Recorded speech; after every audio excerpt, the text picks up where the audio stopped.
presented by our friends at Toddle, which I'll talk about in just a second here. But I wanted to give you Aspire Leaders a shout out. This past month was the largest amount of listens in a month over the past 5 years. And I just want to say thank you for all of those who have supported the show. So maybe you shared your favorite episode on social media, provided a rating or review on Apple Podcasts, or told some colleagues or other leaders about the show. 5 years ago in May, my mission was to support leaders in any way possible, but that couldn't happen without your help and support, and I just want to say thank you. Since we're talking about support, I am supported by a fantastic sponsor, which is Toddle. Toddle is an all-in-one teaching and learning platform used by over 40,000 educators around the world. This past March, Toddle hosted the largest virtual gathering for school leaders across the globe. And now they have all of the recordings available to you free with a special pass. And the link is in the show notes, or you can also go to joshstamper.com and click on that bit.ly link to get your free access. Now let's start the episode with a brilliant leader, Dr. Amy Mathews-Perez, as we discuss the world of leadership in special education. Welcome back, everyone, to Aspire to Lead, where we will be discussing the visions, inspirations, and experiences from top educational leaders. My name is Joshua Stamper, and you can connect with me on Twitter or on Instagram at Joshua_Stamper. Amy, thank you so much for being on the Aspire to Lead podcast today.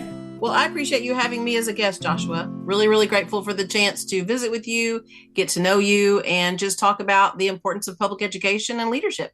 I got a chance to learn a little bit about you, but I would love for my listeners to hear about your educational and leadership journey. Sure. Well, I'm in my 30th year in public education. I heard someone describe that as, was it 3 centuries? Oh my goodness. Regardless, it's a really long time. I have held lots of roles, but I've been a general education teacher at the junior high level. You know, that's a special breed right there. So I've also been a speech pathologist, a special ed specialist, which is kind of a silly title, but I supervised various and sundry special ed programs in a district.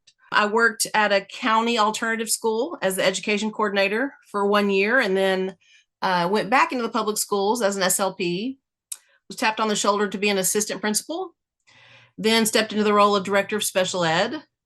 I thought for sure I wanted to end my career on a campus because when I was an AP, oh my gosh, it was so fulfilling, and that immediate gratification and the hugs and the smiles. And yeah, there were hard conversations, but the gratification was what it was all about. So I thought, well, I'm going to end my career. I'm going to retire as a principal. So then I became a principal. And 5 years later, I changed my mind and went back to my homeland of special education. And now I'm a director of special programs, which includes special education and 5 other programs. But special education is the area that most people associate it with. So there's a Polaroid picture of a 3-hour 3D movie. That is a lot of places in 30 years. And I'm curious because you talked about, going from the district level back to campus level. What was your decision to then go back to special education? No, I appreciate you asking that. I was at an exceptional school where I was a principal, and I gave it my all. I gave it every single thing I had, and there were lots of variables involved, but at the end of the day, it was not fulfilling to me. I was busy. I was burning all the candles at all the ends. Don't get it twisted. I was giving every single ounce of myself to that role. I never felt like I was ahead of the 8 ball. Again, extenuating circumstances. But bottom line, Joshua, I just wasn't fulfilled. And I think that was a really hard, I know that was a really hard decision for me, because when people say, oh, you must have failed or you must not have been good at it. No, I consider myself successful. When I was hired, we were IR, improvement required. It's one of those Texas terms, right? And within 2 years, we had 5 gold stars. So I know I was at least decent at the position, and I had a phenomenal staff. I wasn't going to do it because that's what other people expected. I was going to be true to me. Authenticity is a really big deal to me. And if it's changing who I am and how I function, and impacting me beyond the lives of my job, then it's just not the right fit for me. So I went back to special education, where it's really challenging, lots of job security. Not everybody wants this job, but equally fulfilling, both with students and families and staff. It's really fulfilling. Okay, I want to lean into the authenticity piece. Well, we're going to talk about special education because that's near and dear to my heart. So I can't wait to dive into that topic. But the authenticity piece, I want to know your opinion on that because I think you're hitting a really strong point there of knowing this is not the position that's fulfilling to me. This is not true to myself. So, for someone that maybe is listening and who's feeling the exact same way in the position that they're currently in, will you just kind of share the process that you went through to understand that you weren't being your authentic self? Well, I would be happy to. I have a very loving, kind, and brilliant husband, and he really started that self-reflection for me. He would ask me, "Are you happy? You seem really tired." Not complaining at all. He said, "I know this is what you want to do," but he spurred my self-reflection. And then I spent a lot of time really thinking about, okay, am I doing this because it's what I'm supposed to do? I mean, I did apply for the job, right? I did get hired for the job, but at some point it was a really hard choice to choose what was best for me as opposed to what was best in the eyes of other people. It was not easy to quote unquote disappoint people. People will have their opinions. I'm a firm believer in other people's opinions of me are not my business. I just am. I am what I am. What you see is what you get. I'm not good at politics, pretty straightforward, good, bad, or ugly. But I just had to make that call because I could see where it was taking its toll on me. I mean, emotionally, physically, it just was not, the balance of fulfillment and hard work wasn't there. So just a lot of self-reflection. And then of course I spoke with people whose opinion I trusted and just spent a lot of time thinking and what if and what if and what if. I am your classical overthinker. So I feel like I thought that one to death and then finally just had to take the jump. And really I started looking for other positions and kind of wanted to leave it, I'm not going to say karma's hands, but whoever's hands. And a position came open. I thought, okay, well, let's see what happens. I applied and very quickly I was offered a position I could not resist. So I was like, well, then this is the way it was supposed to be. I've given my all. At some point, I have to do what's best for me, or what I give to people is not going to be authentic and it's not going to be my best. So it was not an easy decision. It was, months of thinking and reflecting and conversing again with my husband and other people, my family members that I trust their opinion and really bouncing ideas off of people. But that's how that happened. And then I took the plunge and told my staff on the very last day of school after our end of the school year luncheon, that was about it. Well, I appreciate your transparency with that whole process. I know that when you move on to a different position, sometimes there is negative connotations that follow that. And I'm so happy that you lean into that reflection process and found a position that fulfilled you to the best of its ability. And just kudos to you. So I want to move over to the special education topic because I know that's near and dear to your heart. And it's Absolutely. something that, I had firsthand experience before I even got a teaching license. I was a paraprofessional with special education, almost changed my major to switch over to special education. Decided not to do that. But when I got to be an administrator, I volunteered to take on special education for pretty much my entire career for a decade. Absolutely loved it. But for you, why was that an area that you moved into, and why did you stay in special education for so long? Well, it goes back to when I was in fifth grade, Joshua, which is a long, long time ago. I had a friend of mine who had a brain tumor and passed away as a fifth grade classmate. And I did not know when or how, but I knew in my heart of hearts and brain of brains, or in my Amy brain, that's what I call it, my Amy brain. It's not better than your average brain. It's not worse. It's just very, very different. And now the grown-up word is what? Neurodiversity, that kind of thing. Anyway, I knew back then in fifth grade that I was going to work with people with special needs. I just knew it. I just didn't know how. And so then I went all through high school, junior college, yada, yada, yada, and realized my path was teacher. I'm going to be a teacher. In junior college, I even tried to follow the money, Joshua. They were like, and again, this was back in the day. They were like, the money is in computer programming. I'm like, well, yeah. So I'm going to take a class in that. And I wrote a program and I must have put a comma instead of a period, but it looped and wouldn't stop.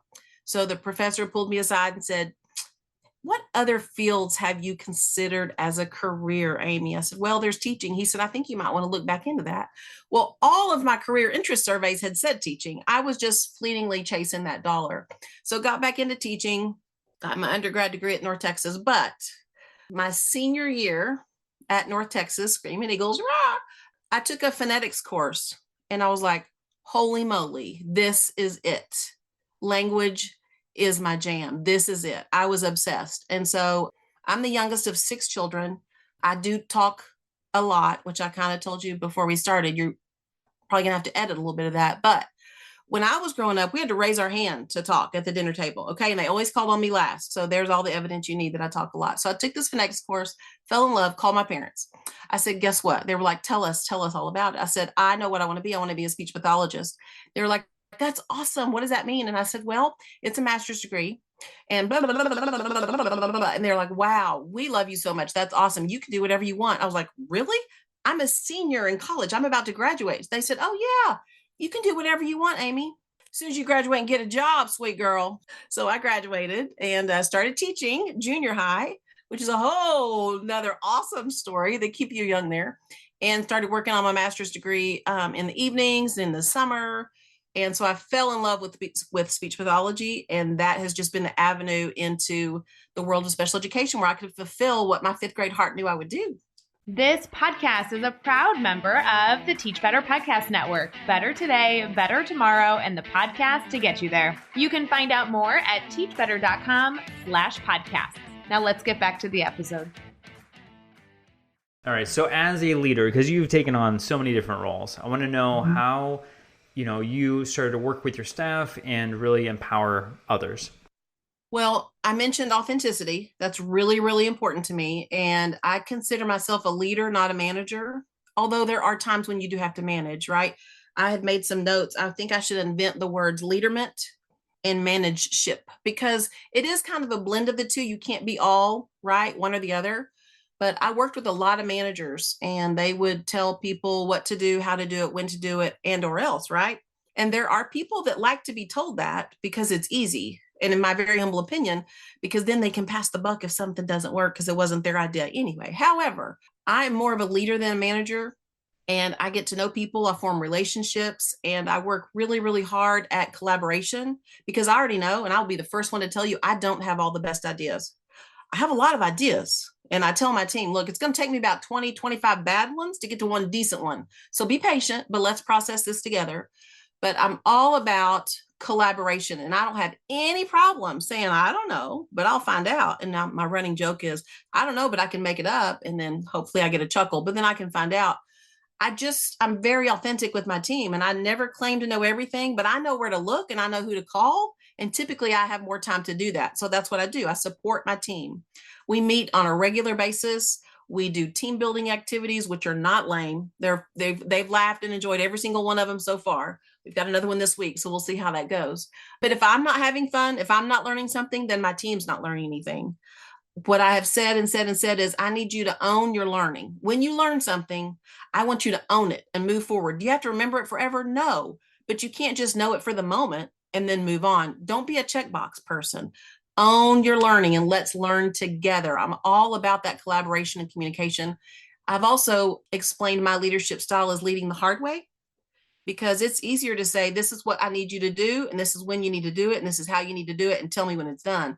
I don't do that. I say, okay, let's have a conversation. What are your perspectives? What needs to be done? Yada, yada, yada. How do we need to do it? There are lots of options. There are good ways and bad ways. What's the most effective way for us? The people that are doing it, not just the best way according to some agency or some other district's way of doing it. What works best for us?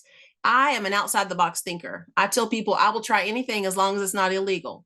Just give me an idea and let's roll with it. If we can work it out, let's work it out. I will try it because the work has to be effective, not only for the people receiving the effort, but for the people doing the effort, because that's how they get invested. They make an effective use of their time and their energy and their brains and their thoughts. So I lead the hard way with a lot of collaboration, a lot of communication, and no ego. That's another thing I say all the time. I say, y'all, it's we go, not ego. Check your ego at the door. We are all on the same team. We are moving forward. We are going for the learning. We are doing it together. It's we, not me. Love it. So I want to go back to what you said about fleshing out good ideas, because I think some of the most hardworking and creative people I've ever worked with is in the role of special education. And so for your staff, and this could be, well, you've been in many roles, but even like director of special education or just special education on campus, how did you get people to provide potentially bad ideas, potentially fail, work through those challenging aspects? Because as educators, we want to be successful right away. And, I always felt like it was really difficult sometimes to kind of massage that out of people. So was there anything that you did to help them with that creative process? Absolutely. I failed first. I brought forward what I really thought were decent ideas, and it was okay. It was a safe place for them to say, yeah, no, we're not doing that. And I was like, okay, tell me why. So I failed first. I always modeled what I wanted from them, even if it was wait time. I can model that. I'm not good at that yet, but I can do it. I also tune in to responses and who's speaking and who's not. And I'm very, very intentional, sometimes to a point of annoying, of getting everyone included. Even if I have to call you by name and say, so Joshua, I think that's a terrible idea. What do you think? And just trying to get their input. And then it's a cycle for me. You listen to their input, you value their input. If you can connect it to the goal or the mission or whatever it is you're trying to accomplish, you do that and you give them credit. And then you circle back and say, okay, you had such a great idea about yada, yada, yada. What do you think about this? Because I really like the way you think. So you circle back and highlight how they contributed to the solution. Even if their contribution was tearing down my idea, I'm perfectly fine with that. Like I said, I have no ego in the game. It's all about that. So a funny story is when I was a principal, I worked with a phenomenal assistant principal and an equally phenomenal instructional specialist. And we met once a week, like it or not, talk about the good, the bad, the ugly, what's happening, what's not happening, what should be happening. So I would always throw out these ideas. And my instructional specialist and remember, I was there for 5 years. My instructional specialist would go, let me think about that. So it took me about 3 years to say, does that mean that's a bad idea? She said, oh, absolutely, Dr. Perez. I just couldn't say it to your face yet. That absolutely means that we are not doing that. That's a horrible idea. So now we have a standing joke between us. Let me think about that. And then my assistant principal was what I call my hole puncher. She would punch holes in everything that I brought up, because you got to have somebody to do that, because everybody's perspective matters. Everybody's perspective matters, because other people are going to think things you can't and won't based on experience alone. I mean, based on lots of variables, Joshua, but based on experience alone. So my assistant principal was my hole puncher, and she would punch holes in my ideas or say, yeah, but what about this? And how are we going to do that? And what if this? So we were just a phenomenal team. But that's how I get people to contribute ideas. I fail first. I give the bad ideas first, and I make it okay to learn. And I highlight when they teach me something. So when I learn something from them, I'm sure, clear, and intentional about communicating that. I'm not just going to take that for granted. I'm going to say, oh my gosh, Joshua, I didn't realize that. Thank you for teaching me that. And I'm going to use that going forward. I'm going to have to come back to you because I'm going to forget, right? If I didn't write it down, it's not going to happen. But you taught me something. So thank you. Thank you so much. And I do that in my whole life, not just at work. I was just talking to my husband this weekend. I said, you've taught me how to be more strategic about things and not so, oh, well, let's see what happens. Whatever happens, happens. So I'm very intentional about highlighting what I've learned from people. And I would like to think that makes at least my coworkers and my team feel safer and establishes that relationship, because I've placed value on their contribution and their input. I'm going to pause for a moment to let you know that this episode is also brought to you by Papa Rob's Coffee. This is by far my favorite coffee in the world because it is incredibly fresh and tastes amazing. Head over to paparobscoffee.com to see the many varieties of wonderful medium and dark blends. And when you check out, of course, don't forget to use the code ASPIRE15 to get 15% off your entire order. This is only for Aspire to Lead listeners, so make sure you take advantage of this code. Now, back to the episode. Amy, I want to transition because you're doing some amazing things, and I know you're going to be presenting here soon at Region 4, and then you're also going to be presenting at the Summit Conference. And so yes, sir. I want to know what you're going to be presenting on. I'm going to be presenting on getting good goals, how to write good goals. And in your special ed brain, you're going, oh, I don't write IEPs. I don't need that training. No. This is just about goals. It could be our T-test goals, right? It could be, and this is Texas lingo. So if you're not from Texas, I'm sorry. It could be T-test. It could be SLO. It could be MTSS. It could be all kinds of goals. So it's called Getting Good Goals. And we're going to talk about what it takes to write a good goal, measure a good goal, all that good goal stuff. So that's what I'm presenting on, because goals affect all of us. And it's not SMART goal training either. It's something completely different. And hopefully more exciting than SMART goal training. I'll tell you, we're going to start by listening to Elvis Presley. That's how the presentation is going to start, with taking care of business. That's how we're starting. Well, you can't go wrong with the king. Right. That's kind of how I feel. And TCBC is the acronym I use when writing goals and teaching people to write goals. So let's talk about another thing that's in the progress. You're writing 2 books. So I want to know about those books and what the target audience is. Well, I am writing 2 books. I've gone from them being 2-book series to 2 big fat books. So I'm really haven't decided. I'm really leaning towards series because that just makes it more consumable, in my very humble, non-published opinion. But you'll be shocked to know one of them is about special education and the process of special education and bringing all the stakeholders to the table at every step of the process. And then the other one is, you'll also probably not be shocked, it's about 504. It's the exact same premise, bringing everyone to the table about all of the stuff that happens in 504. Because, both of those processes, special education and 504, can be so overwhelming, so intimidating, so much legalese, right?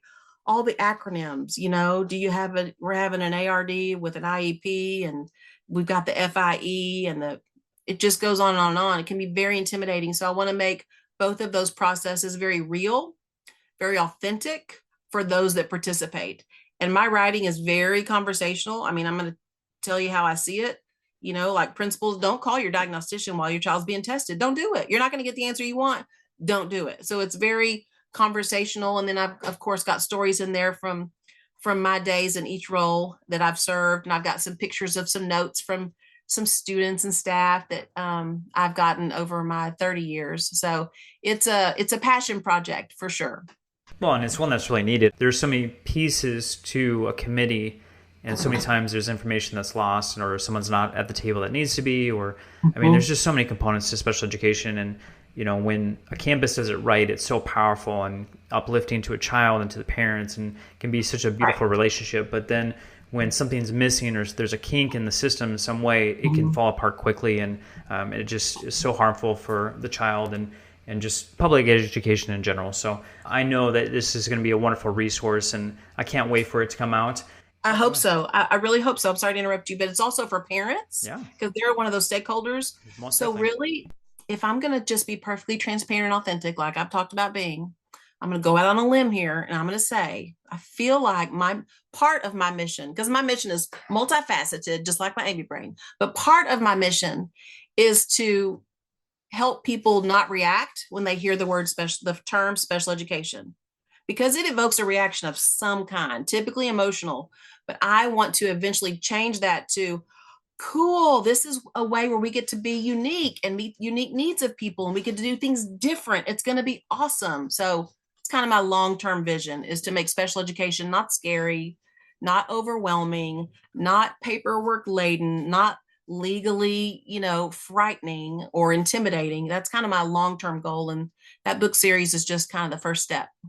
Well, it's very needed, and you're right. There's either a stigma or something that is generated from that term. So can't wait for those books. And then you also have another project coming out very, very soon, which is your website.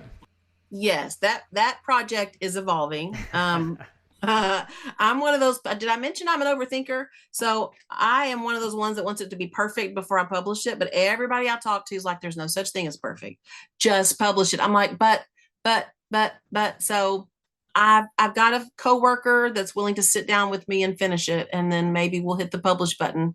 What I don't want is for people to, when I publish it, go there and still have questions. I hate that, because another one of my missions in communication is to give you all the information you want and need. There's no reason for someone not to know something, is my humble opinion. There's no reason not to know. So if you come to my website and you're like, but what about, then I feel like I've failed. So I've got to get over that overthinking part, right? But I might need to do an intervention right now. Perhaps, yes. If it is a landing page for people to connect with you, to get the information that they need. So they can connect with me after they get there. Is that what you're saying? Yes. Okay. That's helpful. That's helpful. Listeners, you heard it, that she's going to publish immediately so that you can connect with her to get all of the wonderful resources that she has. Well, the goal is July. So how about that? Before my conference, the inclusion conference, I would like to have it published. So I feel like that's reasonable, right? 100% reasonable. Considering it's 100%. halfway done. It's done. It's ready. Yeah, it's close enough. Well, Amy, I'm going to ask you a question I ask all of my guests, which is for any aspiring or current leader, if there is one thing they can do tomorrow or next week to enhance their leadership journey, what would you advise them to do? Well, a couple of things. I'll keep it short, I promise. One is don't subscribe to what you think society expects you to do. Do what's going to fulfill you. You know, there are a lot of people out there that think, oh, when you're a junior high principal, the next step is high school principal. No, it doesn't matter. Do what fulfills you. And if you don't know what that is, then do what you're doing and figure it out. Reflect, take time, and really, really think about what makes you happy, what makes you glad that you gave 1,000% at work that day. Do not subscribe to the expectations of society. Just do what makes you fulfilled. That would be my first advice. Even though it's hard, there's your forewarning. It's hard. It's just hard, but you can do it with reflection and friends, and reach out to me. I'd be happy to process it with you, but do what fulfills you. And that's going to change, FYI. That's going to change. So if you've got that habit of reflection and being in tune to what your strengths are and what your needs are and what you need to have in place in order to be successful, that's going to help you tune into what fulfills you. I mean, I have all kinds of strategies, Joshua, all kinds of silly strategies. I'm going to tell you a silly one. Where I live, there is a person whose name, just a drive-by neighbor, right? My husband and I drive by, is a wave neighbor, right? His name is Reuben. We've spoken with Reuben 3 or 4 times. I could not remember his name. I don't know why. I don't try to figure that out. But guess what I call him in my Amy brain? I call him Sandwich, because there's my association. When I hear sandwich, when I hear myself say sandwich, I think Reuben. And then I can say, hey, Reuben, instead of hey, Sandwich, which is what my brain is saying. So you've got to figure out what strategies work for you to make you as successful as possible. So that would be my first bit of advice. But the second one would be always, always, always see the able, not the label. Do not treat students, staff, parents with whatever label they have or they've been given. Always see the able, not the label. And I know that's very common in special education. You know, in our district, we don't have any special ed kids. We have none. We have students with special needs. That's it. We don't have, any GT kids. We don't have any EL kids. We don't label. We see the able, not the label. So that would be my second piece of advice. And the same thing for staff. If you've got a temper tantrum Tammy teacher, don't see the label. See what she's able to do. Find her strengths. Find what her needs are, and then meet those needs as a leader. So just those 2 pieces of advice would probably be the top 2 pieces I would give. All right, Amy, I want folks to connect with you as soon as possible. So how may they do that? Well, I got active on Twitter about a year ago. I have had an account for quite a while, but didn't really know how to use it. And in the role that I was in, I didn't have time to use it. But now I have time to use it, and my district promotes it, and it's awesome. So I am at Dr. Grow to Know, DrGrowToknow, for obvious reasons, right? Because I know I need to grow, and I need to grow in what I know. I told you, if I don't mention I'm a language nerd, I'm a word nerd, I'm all about that. So you can find me on Twitter. I'm also on Facebook, Dr. Amy MP. And then I'm on LinkedIn with Dr. Amy Mathews-Perez. And I'll have all those links in the show notes, so make sure that you're clicking on those and connecting with Amy. Amy, I was thinking this entire interview, it would have been an honor to work with you in special education. Oh, thank you, Joshua. I appreciate that. I really very mean much. that. Like I said, I've worked with some fantastic leaders in special education, but it's obvious that you have a heart for that area, and that you're making a difference not only in your district but all over the country as you are expanding and speaking and reaching out. And I can't wait for your books to come out. Thank you so much for being on the Aspire to Lead podcast. Thank you so much. I appreciate the opportunity to join your fight, join your push, join your cheer section, and aspiring those folks to become leaders wherever they are and whatever role they are that fulfills them, that's authentic to them. So thanks for the opportunity.